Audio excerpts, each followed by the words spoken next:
Clearly focusing on the local market. Manufacturing in Eastern Europe is, I think that was the only problem. The Nutraceuticals part of the show was only meant to be something that maybe NutraFood Poland could consider is The UK is lacking it. and that is exactly who I want to talk to. if you missed it this year, it should be something.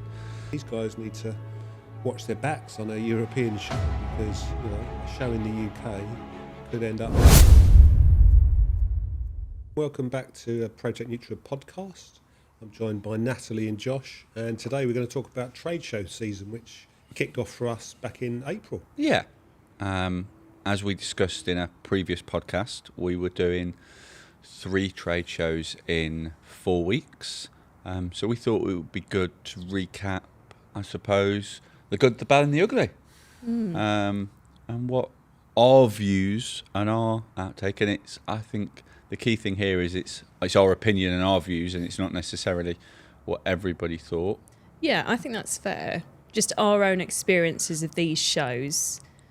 Yeah, good parts, bad parts, things to work on, things we liked, things that we flowed. kicked off mid-April in Warsaw for NutraFood Poland, where I've been attending with our local team for 3 years.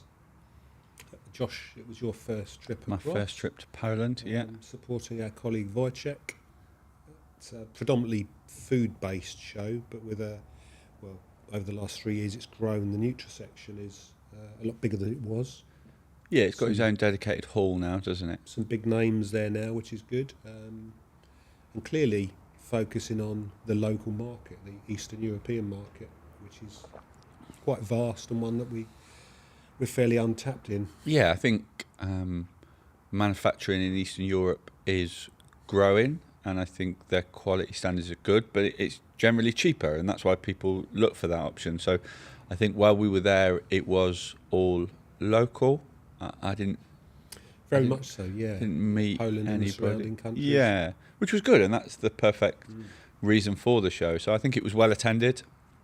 There was a very busy couple of days in Poland, and I think we saw similar trends to what we saw across the other shows throughout the season that we talked about. So it's something that works for the local team, and is something that we will participate again next still year. the same view as the one of the other shows in particular is 3 days is too long For such a small show, yeah, I think that was the only problem. The Thursday was significantly quieter and with significantly less traction. I think there is a time and a place sometimes for 3 days, but at a smaller show, that didn't come to fruition. I don't believe. And even when I entered the food hall, again, very little people and very little traction. So something that maybe NutraFood Poland could consider is a 2-day show enough? As you mentioned as well, it's a very local show. We did see a couple of UK accounts going over there, and I'm not sure how well publicised it is in the UK. It's a show, so presumably there's people coming across that are looking at Eastern Europe for contract manufacturing, as an example. Yeah, I think it's more the contract manufacturing, the brands. I don't think it's an ingredient market in the respect of they're not manufacturing ingredients over there in Eastern Europe. So there were other ingredient brands such as ourselves looking to offer their materials into the local market. There was local contract manufacturers, but a lot of brands walking the show, new brands, but local. Yeah. So I think all in all, it was a good show for the local team. Yeah. I think there was plenty of conversations. Colleagues seemed happy, didn't they? Yeah, at the I end of think the show. positive. So And as we've always said, you just need a couple of customers, a couple of good accounts to come out of a show, can make the show and contribute towards it. absolutely. And from there, the following week, we went to making nutraceuticals. We did in Coventry. The one and only time in Coventry, I believe, because Brand new next year show. it's NEC. Yeah. Brand But new show. great to start with. It sounded like that the Nutraceuticals part of the show was only meant to be a little bit, and in the end it just grew and grew and grew.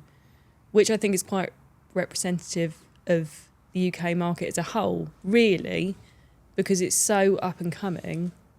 Well, not up and coming. I think it's so strong, and there's so much trade and business for that industry that, yeah, I can see how they've We've underestimated always said it. that the UK is lacking a good show. I mean, Yeah, we did Food Matters Live back in 2017. Yeah, 2016, 2017, maybe even 2018 as well. And that was the last show we exhibited at in the UK. So I that's know. 9 years ago. yeah, I was thrilled when I heard about making nutraceuticals, because, you It's know, not- you just it think, kinda- we need a good UK It came from show. nowhere, but I understand Indy from My Ingredients was a big supporter of this show, so it got the ball rolling. Got some support, and as you say, it suddenly came out of nowhere, and I think it was a no-brainer for us. We just jumped on that one. Totally. UK show. And just as well, because it sounded like it sold out really quickly. Good value. Yeah, they extended it, as you say. I mean, it was predominantly a pharmaceutical, making pharma show. but- And the Making Pharma show's been around for years, and like you said, it was piggybacked, and it gained really good traction. So it sold out, and then next year it will move to the NEC because they need a bigger venue, which is again really exciting. And I know of certain companies within the nutraceutical industry who missed out on a stand because they sold, once it was launched, they sold very, very quickly. So what we talk about, it was the first one and we thought it was good, but what was good about it? What did we learn, I think, is the question. So I always like when things are niche.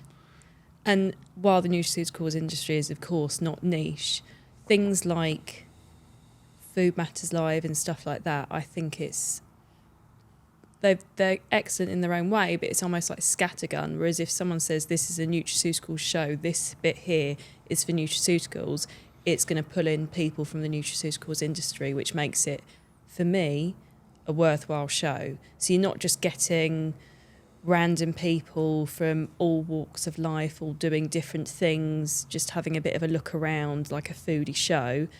They're coming here for this particular industry at this particular time because they're interested in these type of ingredients. And that is exactly who I want to talk to. If we're going to a trade show, which is expensive, needs to be worth our time. And if you're coming to look at nutraceuticals, probably a pretty good bet to talk to. And I think they worked really well, didn't they? Because the show was new, but it was quite small, but it meant that everybody who attended visited every single stand. Yeah. Because they knew that every single stand offered some form of nutraceutical, whether that be pharma contract manufacturer. There were also competitor contract manufacturers, but the industry's very big, but it's also very small. So everybody knows everybody. So you'd see brands, you'd see contract manufacturers, you'd see ingredient suppliers, you'd see packaging suppliers, you'd see compliance companies. So there was enough stands there to keep you very busy, but there wasn't too many that you missed anything. So I think that was really good for me, is we saw, I think everybody who attended the show said hello to one of our members of the team. Yeah. And more importantly, it was a 2-day show. Yeah, Yeah. and I think it Which really worked as a 2-day show. Definitely. A lot of our customers were there exhibiting, which was Yeah. quite nice to see. And again, it almost reminded you of people that you do business with, but you don't see on a regular basis. It's all email now, isn't it? It's nice to actually meet people. Yeah, and like a talk meeting about point. bits and And pieces. meeting new people as well, which, like you say, it's a big industry, but it's also a small industry, and you think you kind of know Yeah, how have I not most heard of you? people, but yeah, you think, well, I didn't realise you existed. But it's, quality over quantity, and that was making nutraceuticals for me. Like you say, everyone that came to that show, I think, came past our stand and spoke to us. That's ideal. I mean, that's the problem with the larger shows, is that, you can be there for 3 days and you're going to see, 5% of people that attend maybe, if you're lucky. Whereas I think we probably saw every single person that wanted to come to Making Nutraceuticals. Brilliant. Yeah, I'd agree. And like you said, we saw people we knew, people we've known for years, people who I've spoke to on email but never met, and also new faces. And you think, have we? There's companies that I've never heard of that are potential customers that I'm like, have I not come across you? But So that was nice to see. So I think the view from me was it was a fantastic show. It was well organised. I just feel as Yeah, though it we were was. actually looked after. Jenny Stevenson did a cracking job. She came around a few times. Yeah. How's the show going? Anything else I can do for you? Which is unusual. Yeah. Yeah. It was like a At good certain amount of shows. check-ins, wasn't it? Like not too much, not too little, just really good customer service. Very Yeah. good. Really, And the follow-up and the yeah. the new show, the show for next year. We said at the NEC we've got a prime position. It was quite straightforward. It was, we have a conversation. The stands reserved. Yeah, Why can't that happen at other shows? Yeah, there seems to be more complicated processes. Maybe the bigger you get, and sometimes that happens, but this was very well looked after, and in our local market, so it's a Yeah. no-brainer for us. So I think making nutraceuticals, if you missed it this year, it should be something 100% on your list for next year, and I actually think it will attract more overseas people as well, because actually the feedback from the show was very good. So as it was the first one, you didn't get as many.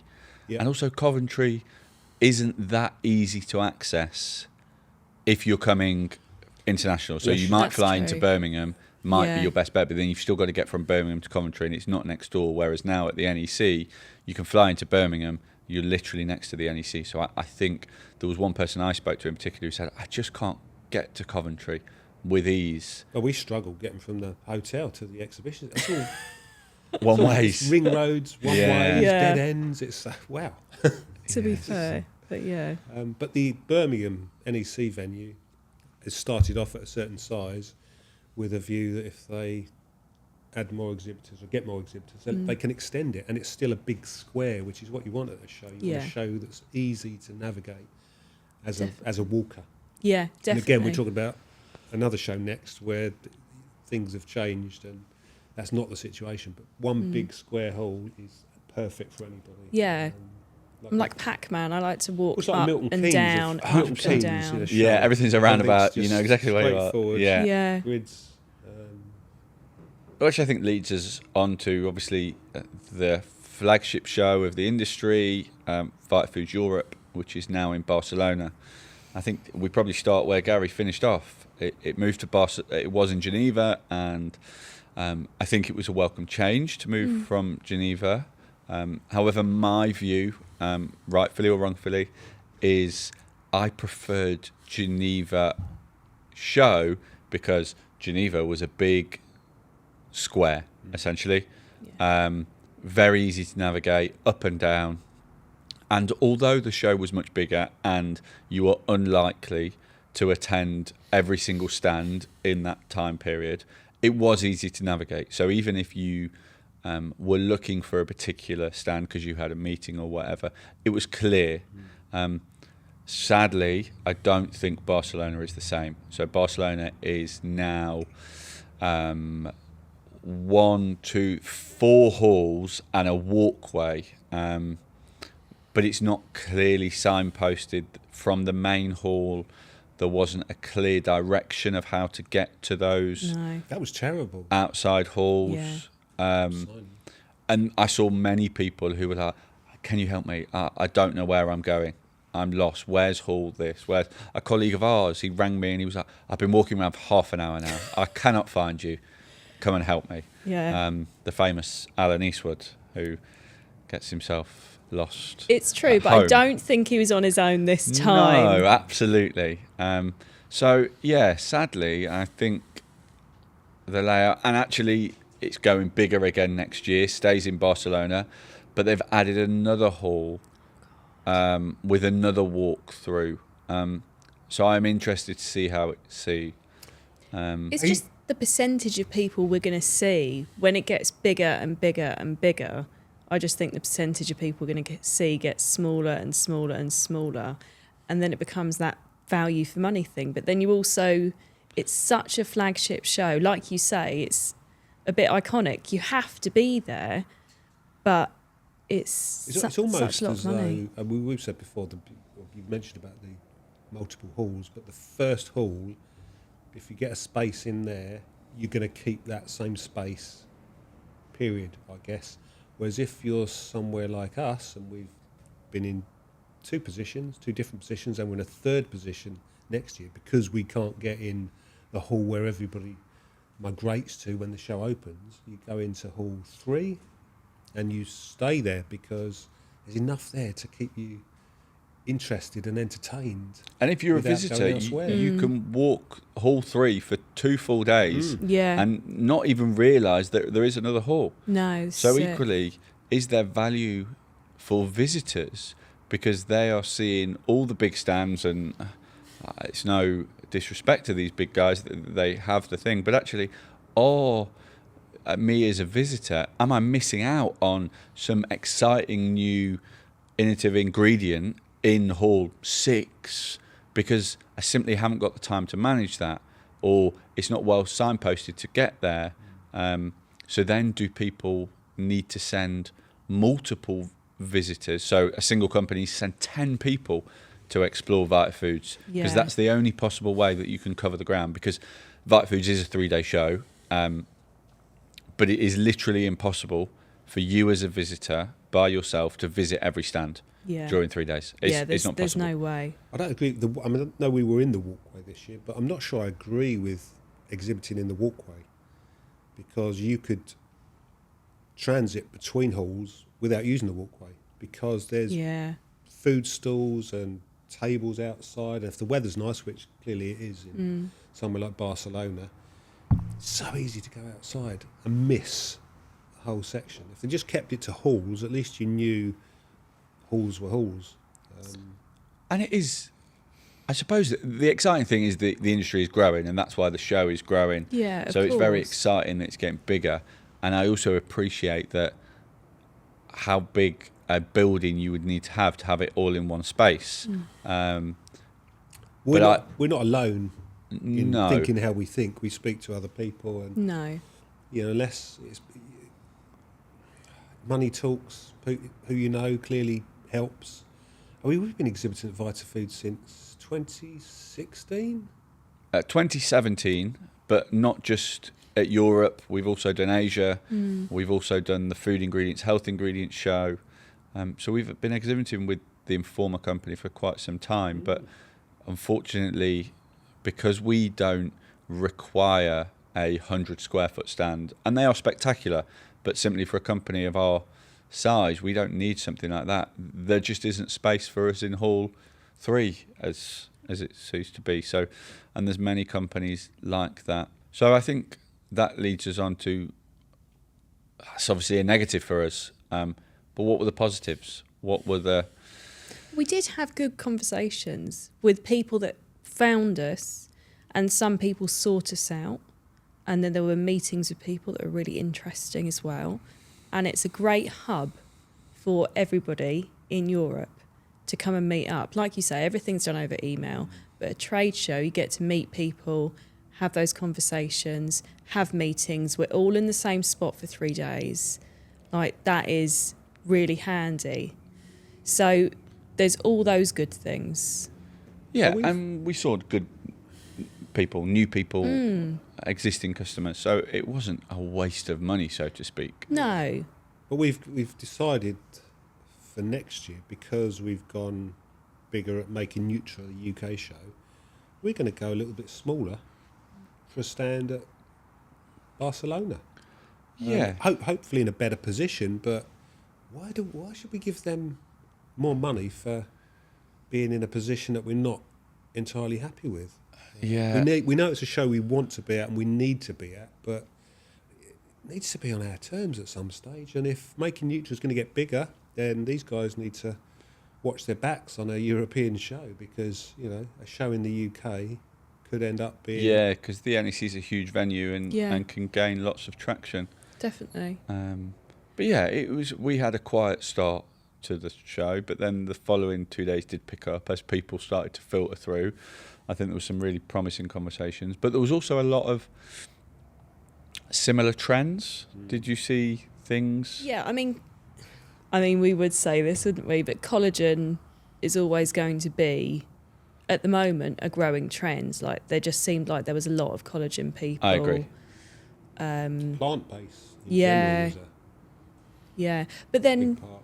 but I think as more people come to the realization that good plant-based ingredients are not compromise, they're a cleaner alternative that do the job more effectively. I think that is just going to go up and up, especially as people, especially in our industry, are aware of, you know, the problems with having products that come from animal sources. Like, you're always going to have those inherent problems where if you're having a plant-sourced solution, you know it's clean. Yeah, well, we were focusing on traceability again and again.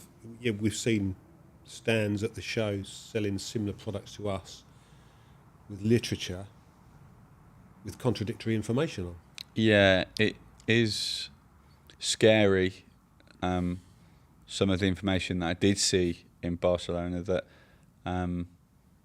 Big names. that people are declaring things that contradict what they're saying on the back of the brochure. So, I mean, it's maddening, and it puts us in a tricky position because we've always had full transparency with everything like this. And when people are being a bit murky, selling similar products, it just, you know, you think, oh my God, please don't lump us in with them. yeah, and I think that's the thing, isn't it? We continue to be trusting us, and we offer traceability, and we want to be the partner. But sometimes if some ingredients get bad press, and sadly it happens across multiple products across the industry, it isn't always as it sees. We don't want to be lumped in with those people, and people go, well, plant source D3 or plant source collagen doesn't exist because we heard that X or Y, and then suddenly we get tarnished with the same brush. So it is concerning that in 2026 there is still regulatory compliance issues. Obviously, we still have novel foods and things like that, and there is still an element of regulation, but actually it's not hugely regulated. Sometimes a tick box or a statement satisfies people, and actually you need to look beyond the statement. So Of It's course. also the issue on, we know customers that have switched across to alternative suppliers based on price, clearly, which was always an issue, or always has been an issue, but that then bury their head in the sand when it's proved that they're buying something that isn't what it supposedly is. This is the thing. I mean, I don't know, what's it they say about Stella? We are reassuringly expensive. We are reassuringly expensive. Quality costs money. Like, all it's of every that form stuff. of life. Yeah, of That's course not it just is. ingredients. If it's too good to be true, It genuinely is. Yeah, Yeah. it genuinely is. So, yeah, it's the... And once you're formulated with it takes so much to get a product to market, to change that product back again and to pay a bit more. I mean, this is the thing. People know what they're doing, they just ignore it or choose to ignore it. And that's scary for the everyday consumer, though, isn't it? It is. Who are buying into a brand, and we're not tarnishing everybody with the same brush. It's not No. absolutely everybody, and it is a minority. But if I'm a consumer and I have a belief, and it's not just about plant source or animal, it could be about you believe you're buying a product with a certain dose, and actually it Yeah. might not actually contain the dose that you require. So how does a consumer, how can they trust what they're actually buying is genuine? But I think Australia is quite a good example. They have something called the TGA, and all in brands and products have to be registered and licensed through the TGA, and you have to get your ingredient approved. So it's quite well regulated, and it's not as like the pharmaceutical industry. But once you have your ingredient listed on the TGA within your finished product, it's very difficult to change that out. It costs you money. So the TGA have approved that. So people aren't necessarily looking then for price. They're looking for the quality, and they want that TGA listing, and it's like, could things like that expand further afield? Yes, Well, there is an element hopefully. of cost to that. Yeah.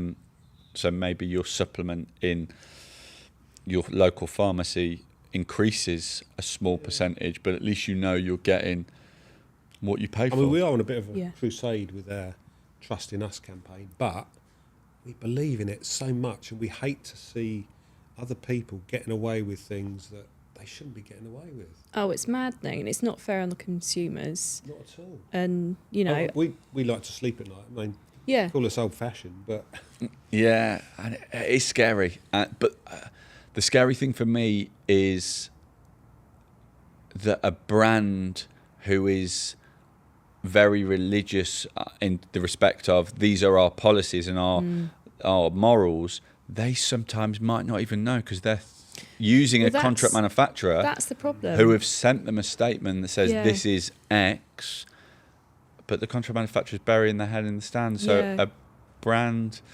So I think it's something to be aware of as the industry moves on, and as we say to us, as Gary mentioned, our trust is something we're really proud of. And we just ask people to do their double checks, and actually a little piece of paper with a statement saying my name is Josh isn't always true, because I can write anything on that piece of paper because that's what you've asked me to write. Yeah, yeah. Whereas, I mean, accreditations and, like, you know, EcoVadis, BRC, all the things we do, our extensive quality team. I mean, like you say, we just try and be as honest as we can. Every said single before, accreditation we've we can got do. as many people in our quality team as we've got in our sales team. Yeah. Yeah. We take it that seriously. I think, BRC, for example, we had an unannounced BRC Last week, audit last week. Yeah. passed with flying colours, so we're grade AA plus. So excellent work to the team there. Yeah. Unannounced audit, and that's because we maintain such a high standards. But I think going back to BRC, the only thing I question, and one of the reasons we have such a big quality team, is that BRC certificate isn't always perfect. And I actually know of a certification that our quality team have been sent only yesterday that they're doubting.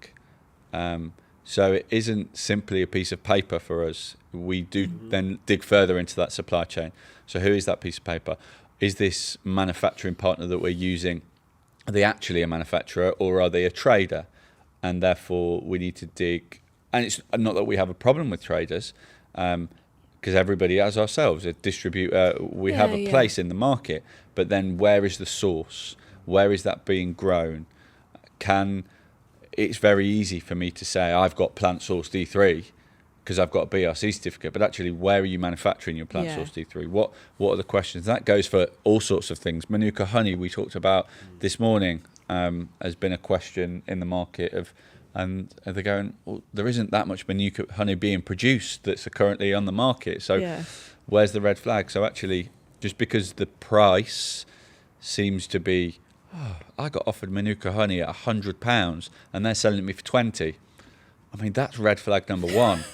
But sadly, cost still drives a lot of people's... Pressure on people to get costs down all the time.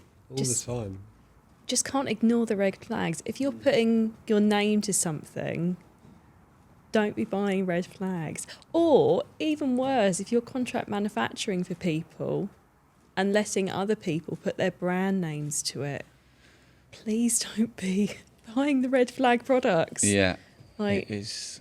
Yeah, it's not that necessarily cheap is bad, because No. pricing is competitive. Of course. But check your supply chains. It's not just a piece of paper and accreditation. Dig deeper into those supply chains, and certainly get comparative information. If I get a quote X is 20 and quote Y is 100, why are they so different? It's not because one of them is trying to drive their private jet and one of them's happy to go Ryanair. There's probably something more to it. And so you need to find a third quote, and that comes in at 80. You go, right, well, I've got a problem and I need to dig deeper into your supply chain. Same thing. Yeah, I did check with someone once because someone said, oh, you're wildly more expensive. And I think it was just kind of a random extract or something. And I was like, well, how much are we talking here? And it was, I think they were like 90% cheaper. I think I was quite new, and you said, ask them. Not possible. Yeah, it's just, there's no way. Adulteration. Look into it. Yeah, look at the ratio. I think we were doing 1-to-1, and the other one was like 80-to-1 or something. You're like, well, that that makes a lot of sense. It's not like for like. What do they want? Do they want the 1-to-1, or do they want the 80-to-1? Yeah, and that is the thing. There are different, like fish oil capsules. They come in different grades, and plant extracts. You get different extracts. So you need to know you're comparing apples to apples and not apples to oranges. Yeah, and we're quite lucky that we've got a sourcing team in China who we've employed, since I've been with the company, 2014, and they filter most things for us. You can go and ask them to audit a company. They're there on the ground. If we're looking at new sources, we'll send them in. Yeah. As well as going out ourselves every couple of years, Yeah. their quality team out to China. Most things come from China, as we've said before, many times before. You just need to be buying from the right places. This is it. And just having a quality team to triple check everything, and then, you know, and then you find so much stuff comes from China. If you try it, like, I had a customer the other day who said they didn't want anything coming from China. You know, we just think, you're going to struggle. Yeah, we've said before, customers that are serious, we'll take them out to China. Come and see some of the facilities we're buying from. They are state of the art compared to facilities I've seen in the UK. I mean, there's some great facilities in the UK. Some of them are our customers, but there's better in China for sure. They're bigger. They do everything better. Yeah. And they're moving fast. It's, you can't ignore them. So everything comes out of there. So from our 3 trade shows, what was our takeaway? Did we, on a whole, if we bunched them all together, was it worth it? Are we doing them again? And is there anything that we would do different? If we take away our stand location that we can't change, and we take away how the visitors get to us, is there any way that we could get more visitors to us, or something that we want to change different? Making nutraceuticals, I think, bigger stand, which we're doing next year, prime position, which we have, and just really excited to see more people there, really. Yeah, ditto on that one. And the prices, it's affordable.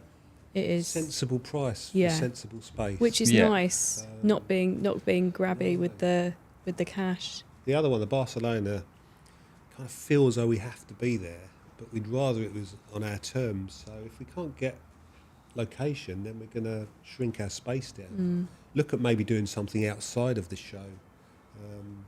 Discussions with the marketing team on what we can do, and we've got customers that we know do things away from the show within the city.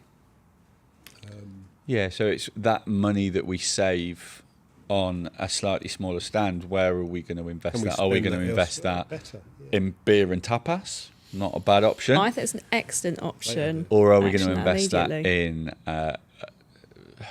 branded banners around the show, or in magazine articles, or things like that? So I think that's a takeaway that we need to do. We budget a figure for all of our trade shows, and it's how we can get more brand visibility, so that more people want to come and see us, or even if they don't get time to see us because it's such a busy show, they've seen our brand and they've seen our brands around the show, so they have able to contact us in the same way. So it's 3 shows that we'll do again. I think there's no doubt, but we might just tweak the way we do our bigger show slightly. But it was exciting. Yeah, we did talk about, we briefly mentioned Food Matters Live, which we attended as a show, we exhibited at a show, as we said, back in 2016, 2017. Yeah, I swung by this year. They have a new format, which we're assessing. Yeah. I mean, it was good to see. I think because she was saying it's not really a show, it's an event, which actually, to be fair, kind of tracks. It's not really a show, it's an event. And I can see I can see the value in it, but it's so different to anything we'd normally do, and it's a lot more, I say salesy, but that all of them are salesy. Of course they are. That's the nature of the beast. If you're not there to sell, what are you doing? Oh, But apparently the beer and tapas isn't the think- correct answer. I think it's a different format. So instead of talking to people one-on-one, which I think is something we're all extremely used to, it's kind of talking to a table full of people or kind of a small auditorium full of people, which is kind of a different... Yeah, take my a hat off different to them. thing. They've tried the trade show route that clearly didn't work for whatever reason, and they're experimenting with new formats. And Which is it exciting. may fit, it may not fit, but Yeah. we'll keep in touch and Yeah, we'll assess Yeah. the situation assess it. of what we do, and we'll do that across all markets. And You've got to love an innovator. yeah, Absolutely. and we're looking. We still want to be at trade shows, and we'll go to Vitafoods Asia September. The Vitafoods, obviously Middle East. The new show for the end of September has since Yeah. been cancelled. Well, I did wonder if that was going ahead. Yeah, so that has since been cancelled. We'll go to supply side, but also we're looking at other smaller shows. We're looking at other territories. Local show in China we've talked about Yeah. that we might For next attend. year. Informer are looking at Vitafoods Brazil. Yeah, so we're looking, and also the US is a huge market that actually we're relatively small in. Is Big there a one for us. smaller local show?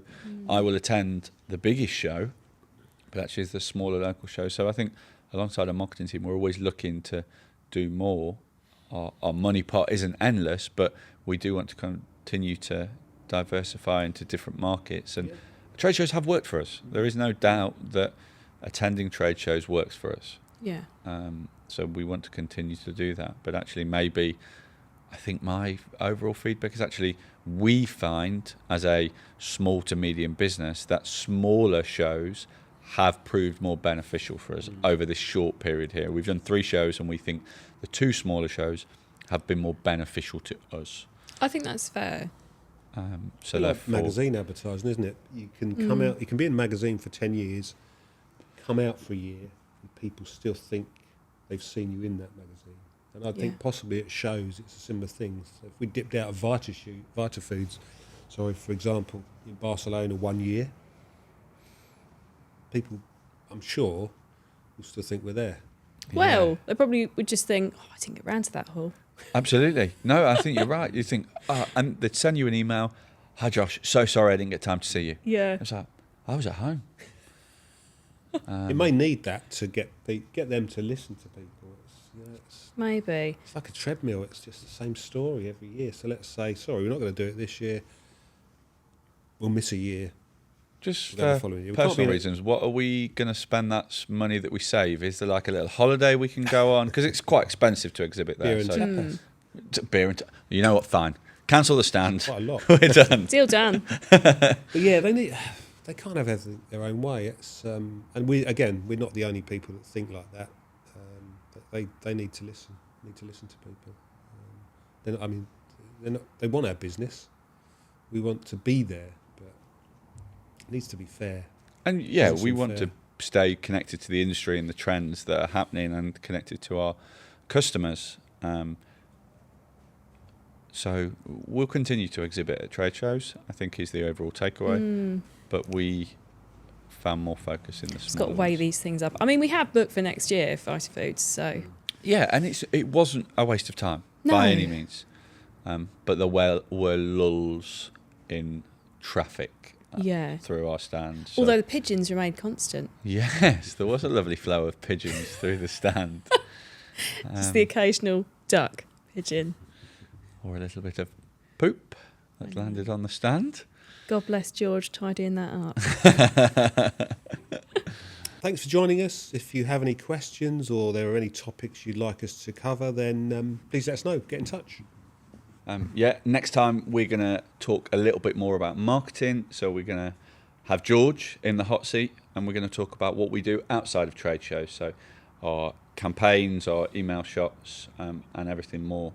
And as always, Follow us on our socials, Spotify, LinkedIn, Instagram, TikTok. Yeah, and we'll see you next time. Bye for now. Cheerio. Bye.